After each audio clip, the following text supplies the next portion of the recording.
The Neighbourhood Justice Centre is a court, a community services hub, and it's also an art gallery.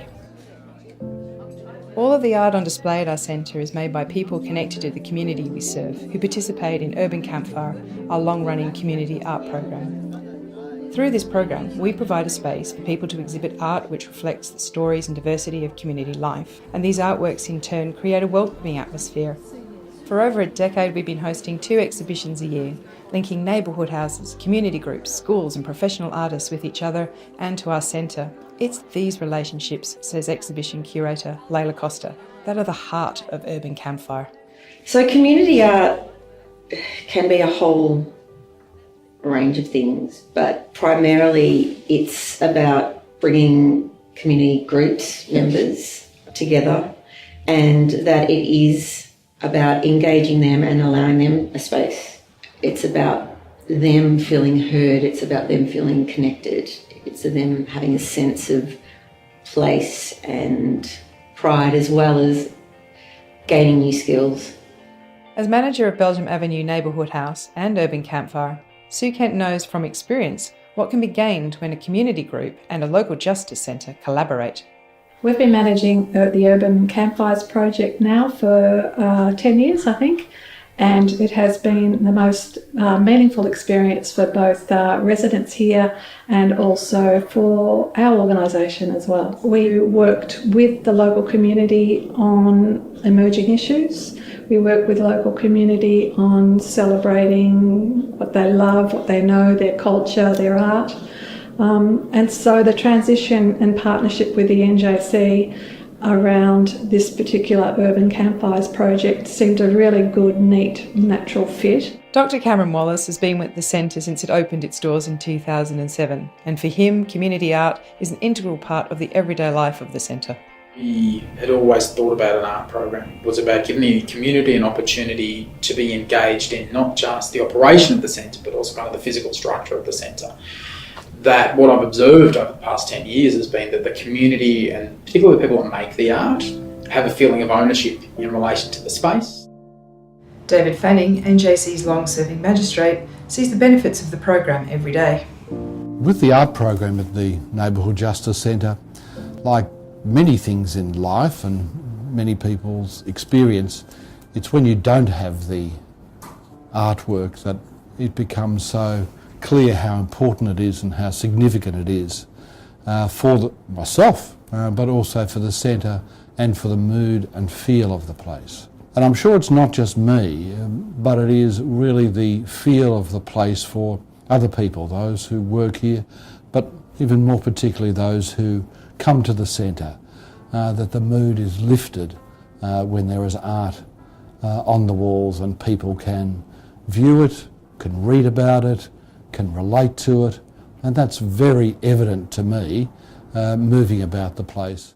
This particular art program is very unique. It is bringing together the Neighbourhood Justice Centre, it's bringing together Barn, it's bringing together individuals, groups, and I often source my groups from the staff members here. So there is this really intertwined relationship between people who work here, people who are making the art, myself, facilitators.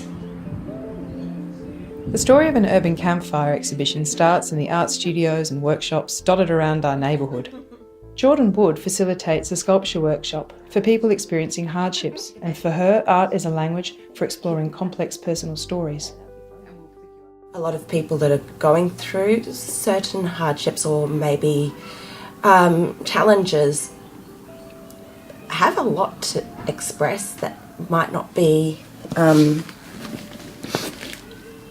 where there might be barriers within vocal language to get those ideas across, and art provides just another platform for communication of experience and ideas. There are people that have actually come to me and have articulated how much being involved in Urban Campfires has actually helped their mental health and well-being.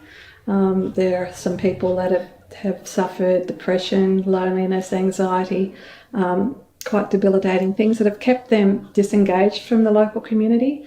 And slowly that trust has been built, and they've been able to address those mental health issues through art practice and through a safe space that the Justice Centre is, and are now very much a part of the family, part of the NJC Neighbourhood House family, and are very keen to articulate that journey and the importance that has held for them in their life's journey. One of the beautiful things with art and with clay, there's no right way of doing it. And as soon as the artists sort of realise that each person at the table was going to have a intuitively completely different approach to making, and that each one is valid and really interesting, and was talking and opening up these processes and things that you're doing with the clay, the conversation starts to sort of build, and it's really it can be quite an intimate and exciting space. The creation of art is really important, I think, for people, in so many different levels. It crosses all language boundaries. It allows people to explore their thinking around issues or lifestyles. It allows people, it actually increases self-esteem in people. It also allows a great networking opportunity to work with other artists and to learn new skills around their medium or their genre that they choose. Courts can be quite confrontational spaces. Institutions can be confrontational spaces. They can be sanitised, they can be clinical. The provision of the art and the engagement of the art allows us to take away some of the sterile nature, some of that, and allows you an opportunity to be able to have conversations that in a more clinically or a more institutionalised setting you might not be able to have. We've recently had workers comment on the fact that they have found this space far more conducive to engaging people around certain kinds of conversations than they would have experienced another building or another institution as being. If you're here because you're going to court and you're quite stressed, you look at this is one thing, and you read the text, and that's a whole nother level. And while you're doing that, you are distracted for 5-10 minutes from what is going on around you. And there might be something in that text that you're also thinking about. And you could relate, that's me, that person has mental illness, or that person is recovering from a drug addiction, or that person is a senior, or that person is a recently arrived immigrant. And then unwittingly you're connected into that story. You will read what the artist has to say, and also who the artist is and how that artist relates back to this centre, and that puts a whole new twist on it. What we found, quite inadvertently, is that by creating this space that is less sterile, more enjoyable, and has those moments of distraction, you can actually have a far broader range of conversations with people than you might be able to have in a space that people are actively trying to get out of. I don't necessarily know whether the artists understand how much of an impact it has on us and for us. Not just do we use it to engage people, it actually engages us.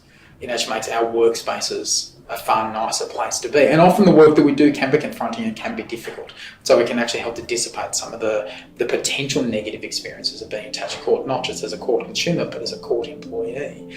Being in a space where you are meant to be delving into the difficulties in people's lives is actually quite difficult if you become immersed within it. So the art allows a distraction from that. It allows you to feel that your work environment has that balance that is also there to ensure that you are looked after.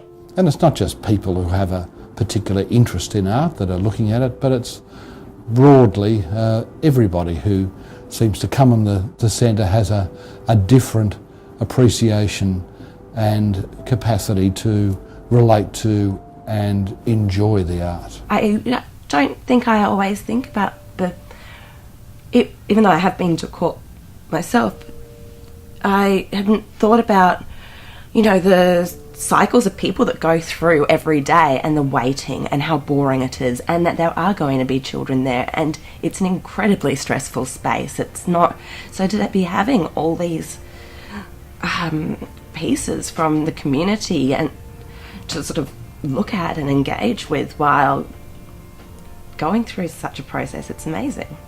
I've had my favourites over time, and a lot of the favourites aren't just about the art themselves, but it's actually more about the person that created it and how it becomes part of their story, particularly their story with us. In fact, when they do come here and then see it in context, like some artists did today, that's when the penny really drops and they understand how the art is part of the fabric and just part of the centre. I guess for me, the joys of working on this project as a manager of an organisation that works this closely with community is the joy that it brings those residents who wouldn't normally have artistic experience available to them. For me, the joy of creating the opportunity and the space for those people to get their teeth into their passion and their art is worth getting up for every day. The special thing that happens here is the relationships that are then formed feed back into the centre. So it's true community engagement and community development in that it's a positive change for all parties involved. I don't think I've worked with any artist who has not benefited from this relationship. When I was explained about the court, I thought it was brilliant. I just think that all courts should have programs like this. This place is going to have those thoughts on the walls. This place now is welcoming and is understanding. No matter how challenging the work is, any justice centre needs to be more than a set of processes. It needs to be about people. It needs to reflect their stories, their values, their difficulties and their aspirations.